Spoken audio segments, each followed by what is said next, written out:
Hello, my friends. It's been a couple of weeks. I'm so happy to be back here with you today.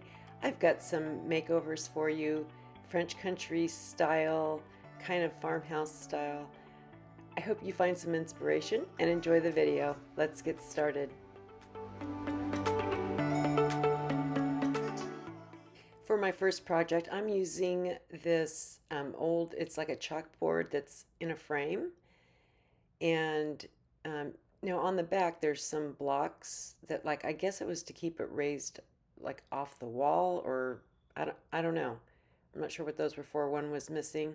I need to remove the other three and then take out all those staples and, just get everything cleaned up really well.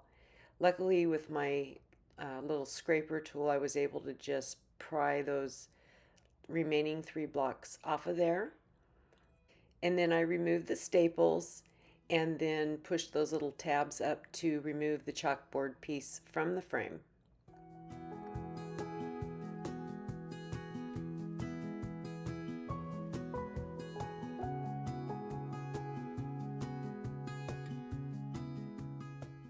Now that I have this all taken apart, I'm going to go ahead and sand down my frame just by hand. I didn't want to ruin any of the lines that are down in that frame by using a electric sander. So I just put it on my lap and on the table, alternating to get a good sanding. Then I cleaned up my board and gave it a coat of white primer, and now I'm going to give it a coat of DIY's White Swan. I ended up doing a couple of coats of this and used my mister bottle to help spread the paint on there because it had thickened up quite a bit. I ended up in the end watering it down, but for now I was just using my mister bottle to help me get those two coats on there nice and smooth. Now I'm trying a new paint called Sass. This is a color called Lemongrass. And I'm trying this chalk paint out for the first time. I picked this up off of Etsy. I got several colors that I feel like are kind of fall-like colors, and this was one of them. I'm going to paint this entire frame in this color. I'll do a couple of coats, front and back, and I also paint inside the little ledge where the picture goes into the frame, just to make sure I didn't have any of that old color showing through. Now for the chalkboard, I'm going to do a paint inlay. This is IOD's Melange paint inlay. I'm using the big Rooster for this one. He was almost a perfect fit. I am going to lose a little bit of the design on the top and bottom. I'm laying this out to figure out exactly how I want to do it because I want his tail to still show. And I figure out, okay, I'm going to do right along that border that you would normally have to trim off, and then two grids in on the top and the bottom.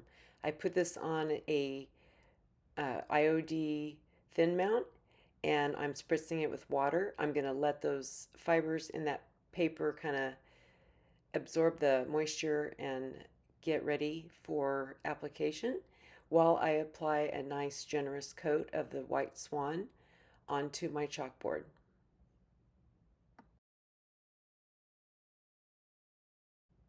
So now I need to set my paint inlay on there, try to line it up the best I can, just making a few minor adjustments. And then I'm going to smooth it out with my hands and then get my brayer and try to make sure I roll from the center out, getting really good contact, embedding that inlay into that wet paint.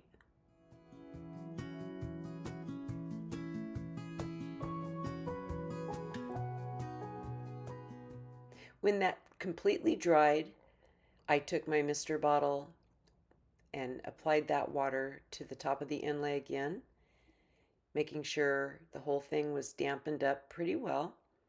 And now it's time to peel it back and see what we get.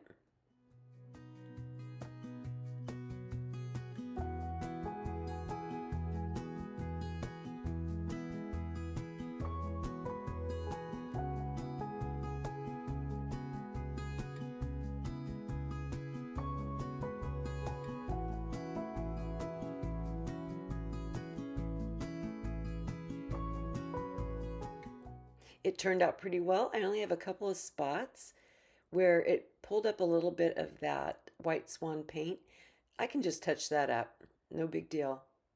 I'm going to use my finger sander just to smooth out those edges. I kind of got sloppy with the paint and it spilled over the edge. I want it to fit in that frame nicely, so I just sanded that off. Then I sealed it with my matte clear sealer. I just did a light coat because I am going to go over it with a regular sealer, but I didn't want the paint to run. So now back to the frame. We are using finishing wax in clear. I'm going to brush this all over the frame and then wipe it back with a lint-free cloth. And this is prepping it for some darker wax, which is totally up to individual taste for how you would want this to look. But this wax gives it a real buttery finish, and I love it either way.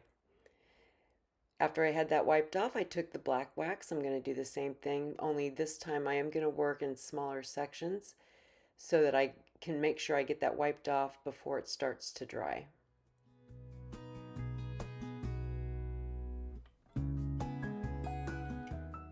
There is a list in the description box of all the products I use in today's video, along with links for the items that I can leave links for.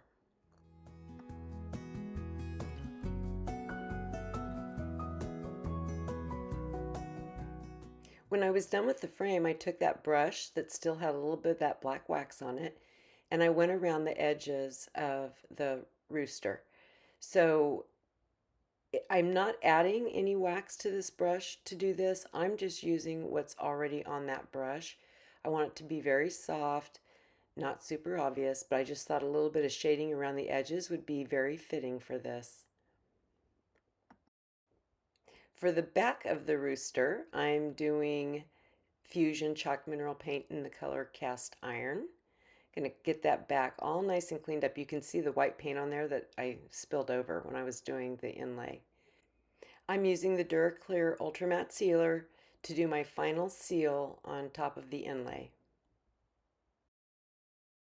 I'm attaching a sawtooth hanger just at the top and in the middle of the frame.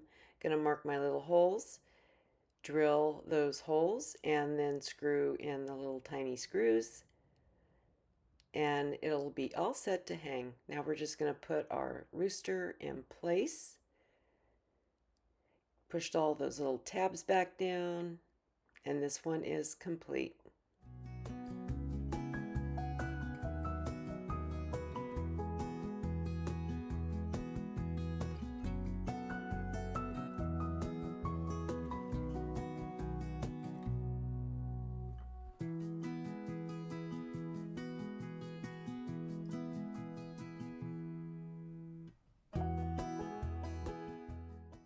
Next up, I'm using a galvanized bucket, got it all cleaned up, and I went ahead and gave it a coat of my primer black, and then I did just the inside and around that outside edge and handles with the satin black.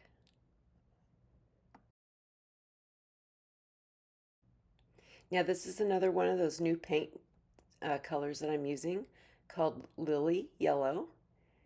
I'm going to go ahead and paint the entire bucket on the outside with a couple of coats of this color. And I will say, just for the record, I am pretty pleased with this paint. I will probably be buying more of it in like when we get into a different season and I need different colors. Going in and around these little handles was a little bit tedious, but I just used a small brush, took my time. You got to be patient and just do the best you can.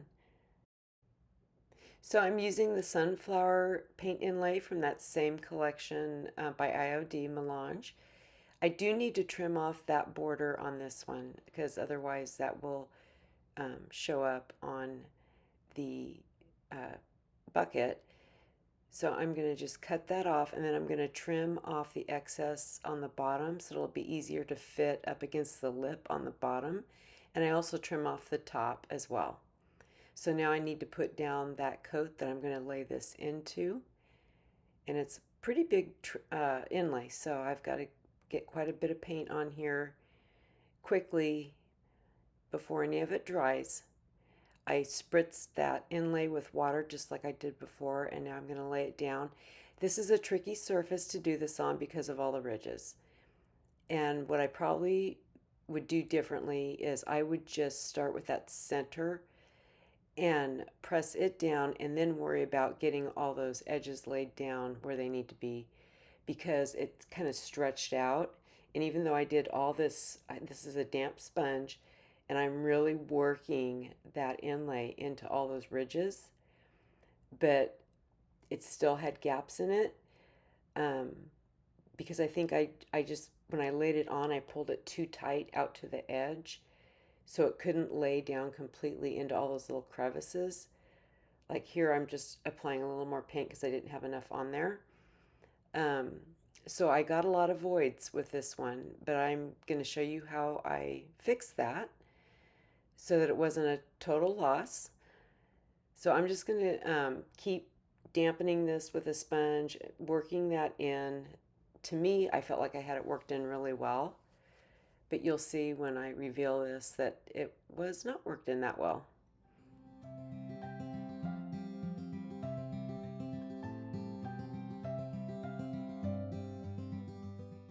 So now it's completely dry. I'm going to get that wet again with my water mister and peel it back.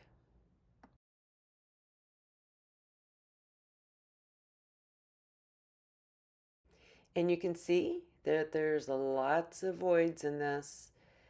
Some of them I'm okay with, but others I am not.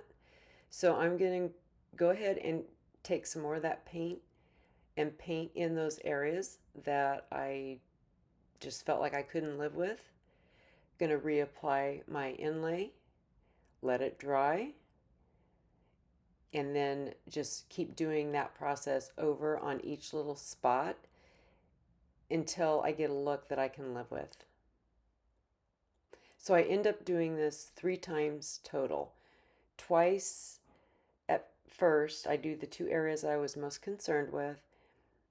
And then after I did some other things, I realized that there was another section that I wasn't happy with, so I did it a 3rd time. So see, it's getting a little bit better right now, but it's not quite right. Okay, so for the next step, I'm taking one of these little styluses, dipping it in that Fusion cast iron paint, and making some little dots to help fill in those areas that I could not get filled in with the paint inlay. I'm just going to tap, tap, tap. I dip it in the paint. I tap it on a paper towel to blot off any excess. And then I just take my time and add these little dots all in those areas that weren't filled in. And then because they still look, you know, a little different than the paint inlay, I added them to the rest of that inside of the sunflower so that it would look like it was supposed to be like that, so that they're incorporated throughout that whole center section.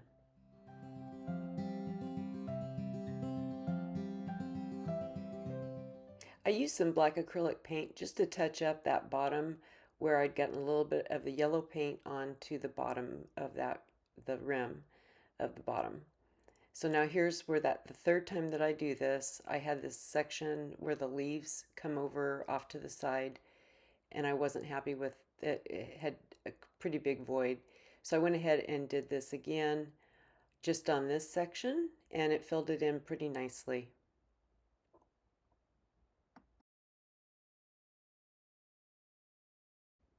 So now, because I used that mister sprayer and it got water into that chalk paint, it left water stains.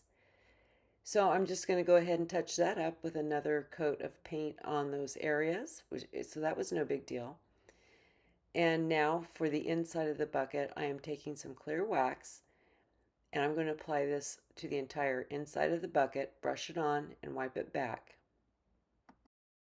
Then I can add some antiquing wax. I'm going to do the same procedure, brushing that all over the inside of the bucket and then wiping it back.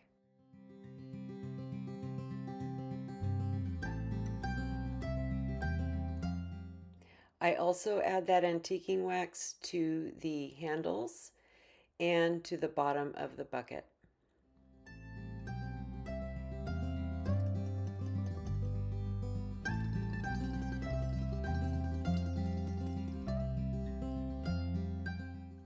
Next, I used the clear wax to coat the remainder of the outside of the bucket, just sealing in that chalk paint and my paint inlay. So let me know if you've encountered this type of challenge with the paint inlays and how you remedied it. I did what the only things I could think to do, but I'm wondering if there's a better idea out there. So I have this bundle of homespun fabric strips.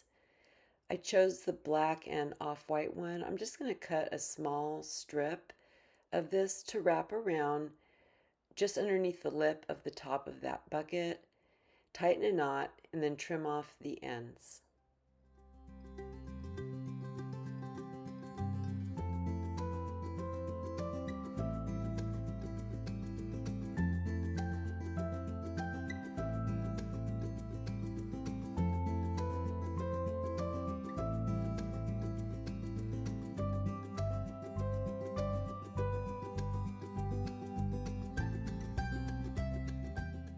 So now onto this cute little wooden rooster.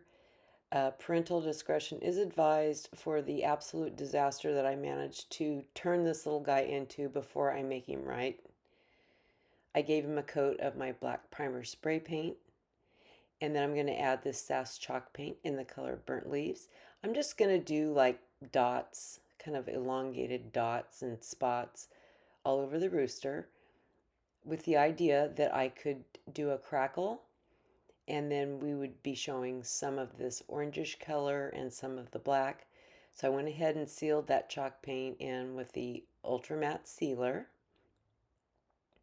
And then I got out my milk paint in the color Creamy. And I'm going to go ahead and mix up way more paint than I need. 2 scoops of powder to 2 scoops water. Mix that up, set it aside, let it thicken, let it do its thing, and then apply this all over my spotted rooster. Of course, I'm not getting good coverage, so I'm going to go ahead and let that dry and then apply the second coat just on one half of the rooster, and then grab my heat tool and apply the heat to him, because you know that milk paint will naturally crackle when you apply the heat to it. I've had this work very successfully on other projects. This one, not so much. I did get a little bit of crackle, but I also had a big blobby mess that, it just did not look good. Like, ugh. So, sandpaper. We're going to clean this guy up. I'm using a clay tool to help chip off any of those spots of paint that had become loose because of the crackling. So I'm just going to give him a good cleaning up, scraping all that off. We're going to be back to square one here. I'm going to start all over.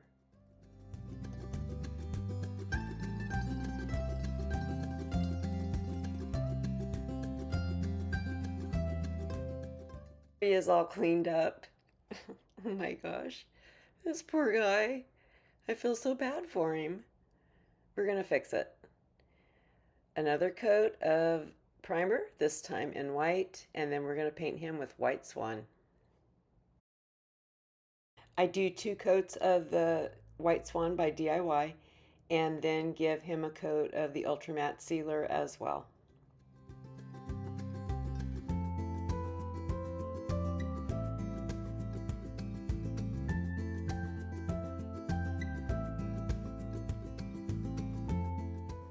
I went straight in with my black finishing wax over that sealer after it was dry, but it wasn't wiping back enough, and I kind of wondered if that might be the case. So I had my clear wax handy. I added that to kind of erase some of that black wax, and then I just went ahead and applied the clear wax over the rest of the rooster before going back in with that black wax. Brushing on, wiping off, just as always.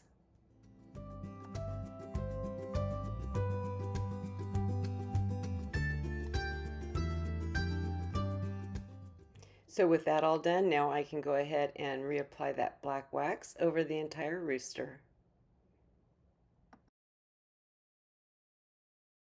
This one ended up being such a simple project once I got it straight, but I don't know, I just went the wrong direction. I thought my original idea was going to work, and it didn't, but this did. And simple is good. I like it.